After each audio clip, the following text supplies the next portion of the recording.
class vehicle. Look at Litteral. It's the best I've seen the RB flat being flown in this race. The posters there. He really put it on the side of Brandon Sorensen. Let's run it back. I want to see. All right, what's going on, guys? I am in New Jersey for round four. Round four of Formula Drift. I've been filming some content for Power Stop Brakes, Collab Garage. Thank you guys for having me out. Yep. Obviously, driver Ryan Litteral here. And I covered all of FD Atlanta and just didn't even think to film a YouTube video. Well, it was pretty busy. It was hectic for my own channel. So if you want to check out what we did in Atlanta, you can head over to the Power Stop Brakes YouTube channel. I'll link it in the description below. But I thought it'd be cool before this weekend gets crazy. This is day 0, essentially. I thought we'd talk about Ryan's car because it's been one of the best looking cars on grid for the last 8 years. How long have you been doing FD? 2014, 2013, 2014? Yeah. 8-ish years? 14, 15, 16, 17, 18, 19, 20, 21, 22, 23.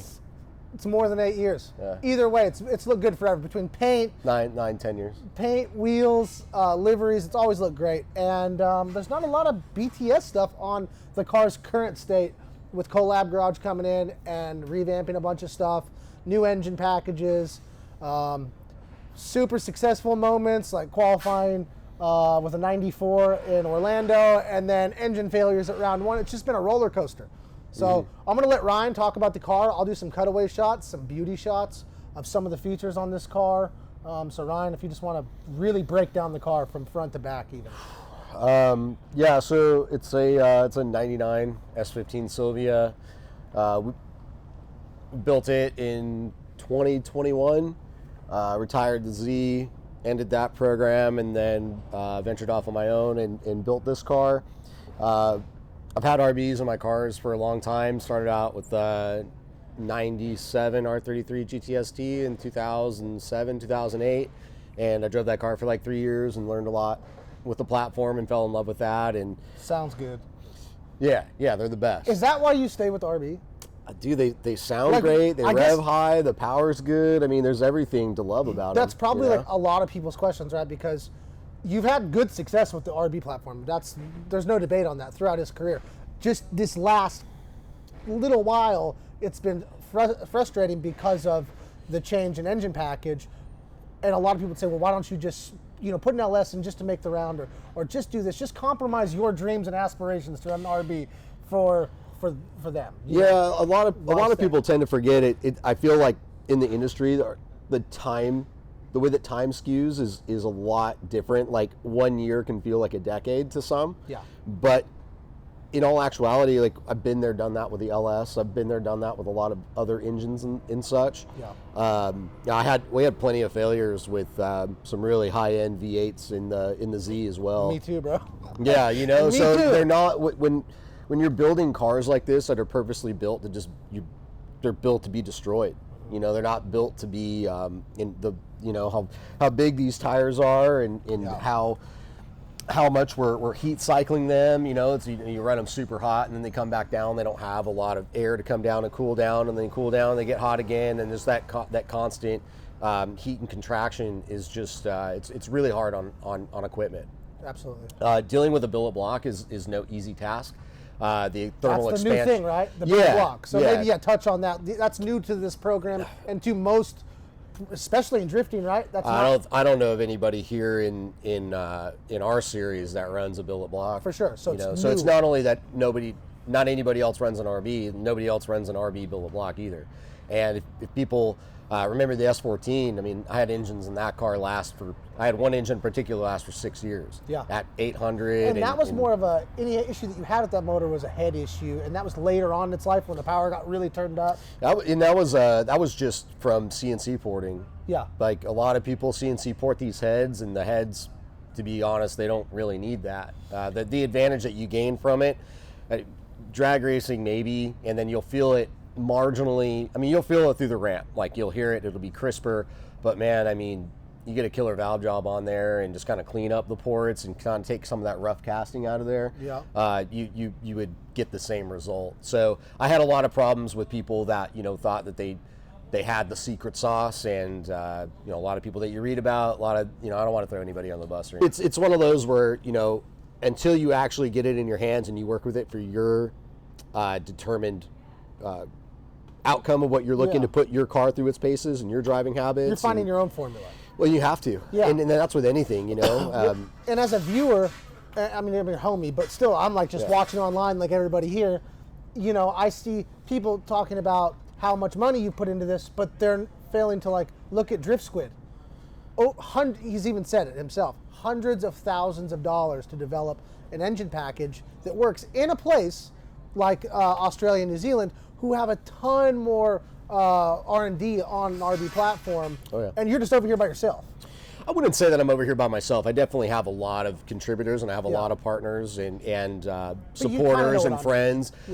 Yeah, I understand what you mean in the grand scheme of there's not a lot of people to lean on to give you a specific formula. But I mean, I went over to have people in Australia help me too, and they have struggled to meet that end as well. So, in terms of a money factor, I'm not going to get into specific details of how much I've invested. How much money Ryan Litteral is That's not going to happen. But I can tell you right now, I mean, you could do the math, and it's definitely it's a heavy level of investment to procure a setup like this to be competitive, to run at the highest level of drifting. Yes, and like you said, where some people a year feels like a decade, to people that are really in this, it's quick. A year goes by so fast, and this has happened in just a few years, which to you guys may seem like a long time, but for somebody dumping the money in and trying to develop it, it's so quick and it just withers away. And we don't work for Nissan.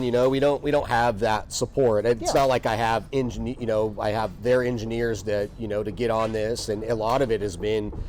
It's been a lot of trial and error, and we've had a lot of high moments, we've had a lot of low moments with it, but we're really understanding, like I said, dealing with the thermal expansion rate, understanding what parts work, what parts don't, taking from a lot of just really educated people and touch on that thermal expansion, because I think that's super important. Well, I mean, with a billet block, it doesn't, to put it into perspective, a factory RB block grows at operating temp, it grows around 8 thou, and this grows to 16, 20 thou.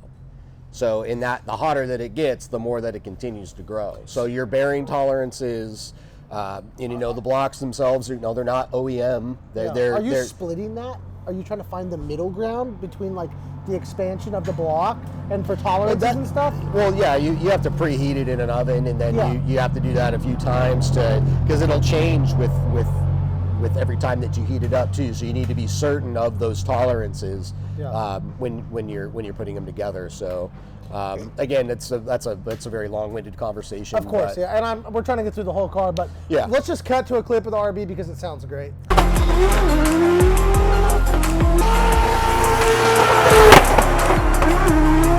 And then so from the engine, I mean, we're seeing it be competitive, without a doubt. Like, when and it doesn't make a ton of power either. Yeah, and what did you run that in Orlando? It wasn't turned up.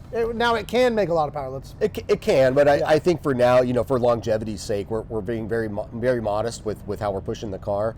I would say I'll generalize it. It probably makes around 800 to the wheel. Okay, 800. I think probably maybe a little bit lower than that. I'm kind of pushing that up a little bit. I can picture the thumbnail on the title now.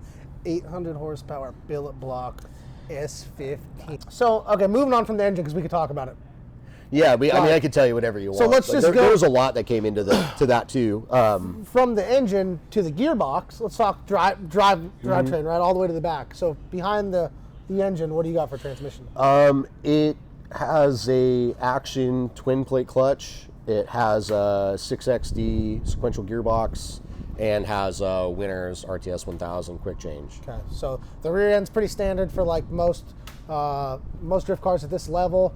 There's not a lot of guys running this gearbox yet, and I think that's because it's expensive, right? It's a lot more expensive than it would be for like a 4-speed dog box. Yep. It's just it's new. It runs a lot of the same internals that like a G-Force has, which if you remember my car, GSR 4-speed dog box. Is it different gears in dogs, or is it the same stuff? It's a lot of the same stuff. Okay, cool. So interchangeable. And just a different, and in a you different. come from a 4-speed dog box, the side shift. Yep. Right? No, I had a set. I always had a top shift. you I had did? an older style. External linkage. Yeah, I had top an external shift? linkage. Got yeah. it. Got it. It's an older style box, because when you're doing this, you know, when you're starting out and you're kind of building the level, you try to afford the best parts that you can that are going to be the most reliable for you. For sure. I guess exterior, you know, on this car, that's like what's, I feel like. Exteriors, 2F Performance, full body kit, LFCs. Shout out 2F. I got a kit coming for the E46 right now. Yeah, good stuff. Yeah. It's got Origin 75mm front fenders. It's got a Car Modify Wonder hood, 326 power, little trunk wing. It's got GK Tech mirrors. People think they're not Ganadors. Yeah, I thought they were. I had Ganadors on the Z, and then we blasted them, and then Yeah. $3,600 for mirrors is like, it's cool, but It hurts. to me it's not that cool. It hurts. We got the collab. And to be fair, I got this car, it didn't have doors, it didn't have anything. It was just a roller. So I didn't have any mirrors. So I hit the guys up at GK Tech, and they're like, yeah, we'll throw you some. And they look great. I think they're cool. Yeah. All the wide body in the rear, it looks like it's fastened with like some rib nuts. So Yeah. easy to take apart. Yep. You can pick up the same rib nuts I'm going to run on my car. From Collab. Collab makes Yeah. them. They sell them in a pack of 10. Wheels. These are Heritage Bushidos. These are actually a Forged monoblock that were made specifically for me. They're lightweight, they're strong. They're on GT Radial, Champiro, SX2 RSs. What size do you run in the front? I run a 255 35 18 up front. I run a 295 40 18 in the back. Give you guys a look at that sidewall. That's a fatty for sure. My fat ass sitting on Yeah, it. it's a fatty for sure. And then Electronics package. Yeah, let's start. Yeah. ANX Electric. Wired this car front to back. Guy comes from Dustin comes from road racing, so the wiring style is very similar to like what you'd find in an LMP2 car. Yep. And if you watch our Power Stop YouTube video that I have linked below, Dustin talks a lot in that, and you can get to know him a little bit through that video. Yeah. All right. Ask questions. I'm going to ask all the questions. Don't mind my seating position here, but I wanted to make sure you guys can see the engine bay, because a lot of this talk now is going to be about that. I decided to bring in the two guys who have fully refreshed. I mean, it's not just these two guys, but we can't fit everybody in here. So we've got Joe from Collab Garage. We've got Dustin, who handles all the electronics on this car. And I thought I'd ask them a few questions about the car. So let's start with Dustin. Dustin, when this car came to you, what changed and why? I mean, originally when the car came to me, Ryan reached out to me about wiring it, and I wire a lot of cars. I said, sure, no problem. And he had a deal with another ECU manufacturer, and I wasn't really part of it. And then when I actually started working on the program and tuning the car and calibrating it for him, as well as Koji Arai at Auto Talent, it became evident pretty quick that we needed to change some things to increase reliability a lot. So this car has what we call at my company, ANX Electric, a pro endurance style harness. So all the connections are Deutsch Autosport connections. Everything is Spec 55 wire. It's all Raychem. The engine bay is actually coated in a Raychem DR25, and then on top of that is another type of shrink called HFT 5000 that we use in endurance race cars, molded boots, all that stuff. Probably more data logging going on this car than most cars at FD, just to really make sure that we understand if something happens, why it happened. I mean, for example, one of the things that we were able to figure out, which wasn't even an intentional goal, but just because of the sensor collection that we have, is we found out that when we are coming off throttle, we actually have a 30 psi pressure differential between the charge pipe and the other side of the throttle body. Most people don't know that kind of stuff. So, your background obviously is in like road race, right? Yeah, professional road racing. Professional road racing. And mostly and endurance. High caliber car builds and teams.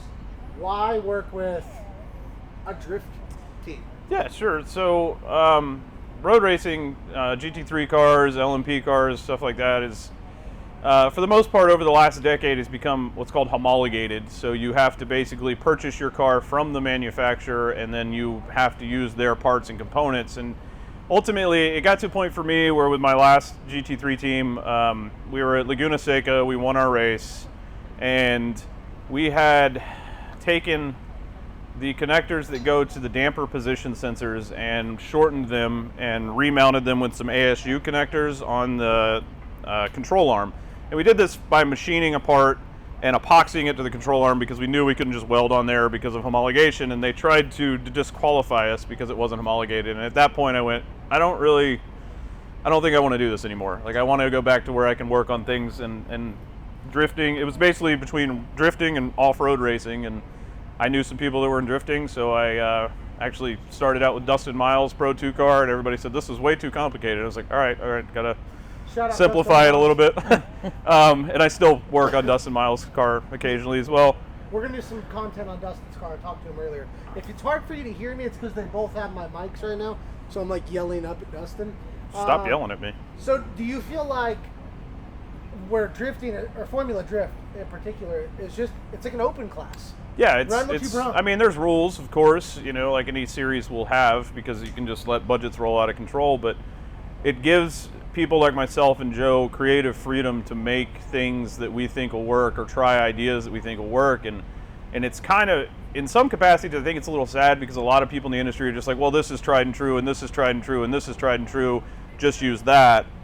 Whereas they haven't seen the other side of that, the flip side of this, where it's like, you can bring this idea that you have here, test it, see if it functions or not.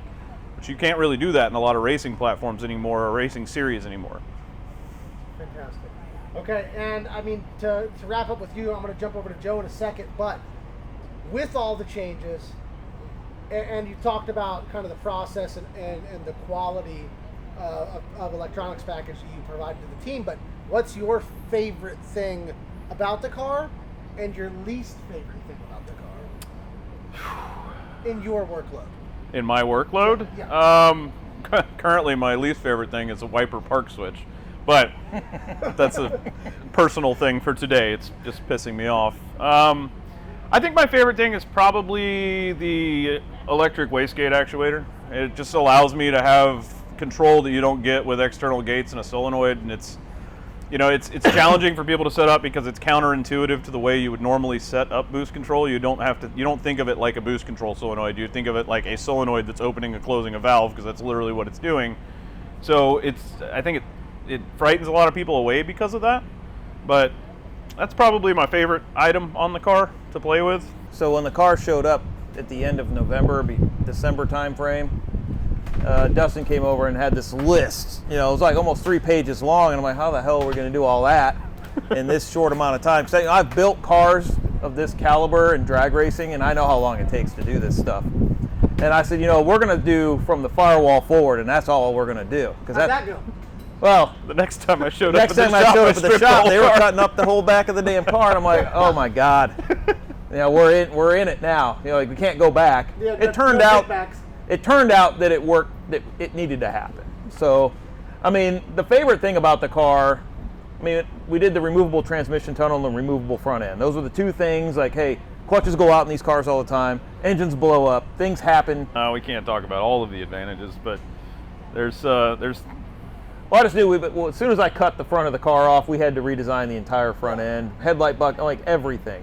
And we knew we wanted to run like a V-mount style intercooler and oil cooler, yes, so we could get the better cooling package. And like Dustin had mentioned before, now this car actually drops air inlet temperature as it's on track, which is amazing. I didn't even expect that. Yeah, as soon as it sees any amount of airflow, we're shedding heat. So that's pretty cool. And the short charge pipes. Yep. The short charge pipes, the electronic wastegate actuator, the smaller throttle, all those things that working with Dustin and looking at the data from last year, we changed that stuff and gained 1,000 RPM in throttle response. This is why you guys don't need to run nitrous. Yep. No. That's great. That's the biggest turbo board makes. The oil cooler with right an external here gate. is Internal so gate. Nice. Okay. Well, let's cut to some beauty shots. I just wanted to get you guys on camera for a minute. Joe, if you want to kind of close it out, any future plans, going into the off season? I know we're midpoint of the season right now. This is round 4. So I got one. Going into the off season, what's the plan for Dustin? Joe, Dustin, you can start. Do you want Joe close it out? I mean, electronics-wise, I don't think there's anything I really want to change at this point, but that will definitely change by the end of the year. What do you think about his aero package? There is no aero on drift cars. What about if you can't stand on your aero, it's not aero. How's it hold downforce if you can't even put your foot on it? The only thing I want to do is move the fuel cell forward and down to center that weight a little bit. But that's behind the rear seat is where you want to put it? Yeah, to get the weight as central as possible. I think it's, finish the things that we just ran out of time. Okay. The front end is pretty much exactly how I dreamed it up to be. But then as you get working your way back further, were compromises due to time. Yeah. I think if you show some shots, the spaghetti mess that's going on in this corner, we would love to clean that up. Rerouting. Just rerouting, so make it easier, because right now getting your hands down in there to work is a little bit challenging. Over here you got all the room in the world, but we had to put it somewhere, and it ended up over there. Of course, and you want to try to get it all on the cold side. Exactly. Of the motor. So do you have a spares package for the we're going to make a spare removable piece. We have all the spare crash structures that bolt to this. Yeah. And in Orlando we went through 3 of those in the rear end. So we also have everything we need to fix this we have in the trailer. Yeah. So we can make small repairs and everything.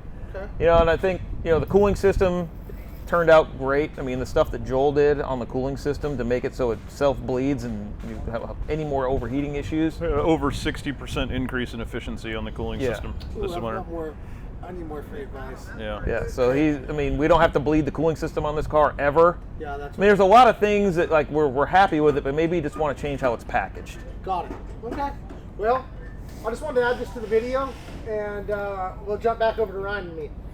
It runs a Motec M150, PDM30. What else does it have? Collab Garage did a ton of crazy work on this car this year. We're removable front end. We'll have beauty shots. Super short intercooler piping, custom one-off Vibrant core. It's a 4.5, 5-inch core with custom end tanks and their HD clamps and all the tubing. Everything was provided by Vibrant. Really high quality stuff for fabrication. All the lines and fittings also come from Vibrant. That's also what I'm running on my car. Yeah, Vibrant's good stuff. Yeah, I like the people over there. They're super rad. They have everything you need in stock for anything fabrication and plumbing. Definitely our one-stop shop to go to get all your goods. I'm going to step out of the way a little bit, talk front end suspension. Sure. Everybody, big angle. Ryan does drive with a lot of angle. What do you run? Why do you have a lot of angle? Run Wisefab. This is currently their it's their V1, V2. It's not the front rack. It's still the rear rack. I have the front rack, but we haven't had a chance to spend some time to fabricate. Is that a BMW rack? It utilizes a BMW. Shocks. Yeah, I run a two-way adjustable coilover. What else do we have? Radium fuel cell, Fuel Lab brushless fuel pumps. I run Sunoco E98 fuel. It's awesome fuel, always consistent, make a ton of power. Car runs really cool. How do you stop it? You already know. How's the car stop? Power stop brakes. I run their Nismo Z34 dual piston front caliper. The fancy ones with their logo painted on them. Yeah, vented rotor with their custom billet bracket. Track day pads front and rear. And same pads for your handbrake then? Yeah, same. The track day pads. Yeah, okay, cool. Yeah, they run. They really don't good. make those track day pads for BMWs? Yeah, they do. Nope, just found that out. But I got the carbon joints. Oh, those are still good. Yeah, it's gonna be fun. Yeah, those are good. I've had to order stuff 3 times because I've changed my car every time shout out to Jake at Power Stuff. Yeah, Jake, John, Eric, all those guys, Tyler, they're all great guys. Thanks over there. for having me here. Back of the car, cooling system's pretty crazy. We'll cut to some beauty shots, but if you want to explain it. Yeah, cooling system has Durali fan shroud and brushless fans. They work awesome. They really keep this car cool in the way that Dustin and Joel and Joe and Jacob, the way that they devised all the cooling system this year. The car's it cools awesome. Yeah, it's what water pump? It runs an electric water pump. Yeah. Inline. And electric power steering. We didn't say that. Yeah, it's electric power steering from an MR2. Yeah. SW20. So that's kind of standard. I wouldn't say it's a standard. I'd say probably back in the day. I would say there's different pumps that people are using now that are a little bit more modern, but to me, it's a pump that's never failed. Yeah. So if it ain't broke, don't fix it. That's right. It's got saw belt seats, X-Pad seats Yeah, for we'll show both. some of that safety gear. Yeah. The saw belt shit is real nice. And they're really cool endurance style harnesses. What else do I have? Yeah, saw belt wheel. What, are you running all Wise Fab rear stuff? Yeah, all the rear stuff, which is awesome. A lot of people just really focus on the front, but there's so much magic in the rear to really help the car maneuver and grip down and give you the speed is all derived from the front in pairing with your suspension. For sure. And just really be able to maximize what your suspension can do and what your tire can do too. For sure. Okay. I guess we could just wrap it up with a little bit of talk about the livery and you know, obviously the evolution of your cars and where, you know, you've done a lot of cool paint stuff. Yeah. And now, you know, right now, not to say it's not going to go back to paint, but right now to do what you've done with vinyl, like with the base layer on this, looks like paint. Well, and that's always been my whole style, right? Is at the end of the day, we're trying to appeal to everyday people. Like, to me, the cars that I drive, how I fell in love with drifting was that these cars looked like cars that you would want to build and drive on the street. Yeah. And that you could do cool shit with on the street. Yeah. So I've always had that at heart because that's how I fell in love with it and that's what I want to exude. So I've always usually had like the 14s full metal flake, like my buddy Jose only paints lowriders. But when it came into professional competition, you know, but it takes a long time to do a metal flake paint job and to do it right and to make it look like glass. You know, anybody can just like throw some flake and then when the car's going fast, you don't really see it. But like this car goes to SEMA, this car is a professional car, it's a presence. It stays out in Georgia a lot too now. It stays out in Georgia, and so I don't have the availability to, yeah, exactly. I can't just be going back and forth and shipping body panels and then the damage or whatever. So wrap technology these days is crazy. And at first I was very hesitant because I'd had my car painted, and then Square Design designed the livery. Me and him went back and forth, and he did a killer job on it.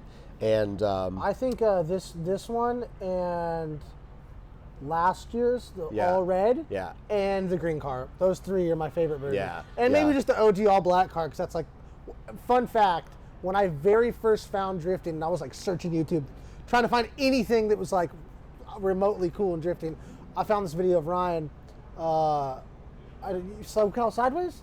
Yeah. Is that who it was? Yeah. At the rail yards in LA, right by the LA River. That was my wife. She just tapped the camera. It's okay. But yeah, car was black then. I've always just tried to have that street aesthetic and just like what I think would look cool driving down the street. For sure. And what I think, if I were to see it driving down the street, I'd be like, damn, that shit's sick. You know what I mean? Yeah. All right. So David at Super Wow, he does all the die cut, and it's, you know, works with David with, they're both, Robert is Squared. And, you know, everything will be sized and comes in a box and give it to your installer. But what's nice about doing the wrap for a competitive car, like your likelihood of you colliding and messing it up is way more likely than you like going to a fun event or doing anything else, right? And so they can just reprint it and ship you a well, tube then you're not color matching stuff. Yeah. Like you can just, if you want to just replace this panel, then everything comes in the kit for this panel. Exactly. It's just much more efficient to work like that and operate that on a professional level. Well, shit. You want to give a shout out to, I mean, just the car's right here, the brands are on it, but if you want to give a shout out to, you know, just everybody, I feel like this is my first time ever doing a video like this on this channel. I kind of pulled some inspiration from Aaron Losi. He does stuff like this, and I find it super interesting.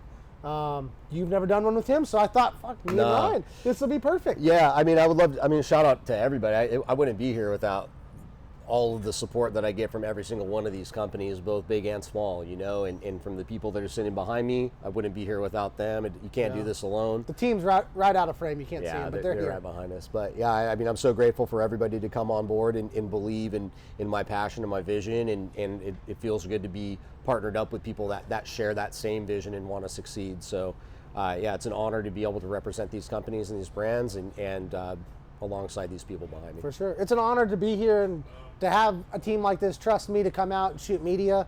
Obviously, me and Ryan are friends, but we could be friends and he couldn't trust me with his business. And, you know what I mean? So I'm grateful to be here and to be shooting this stuff. There'll be a ton of footage.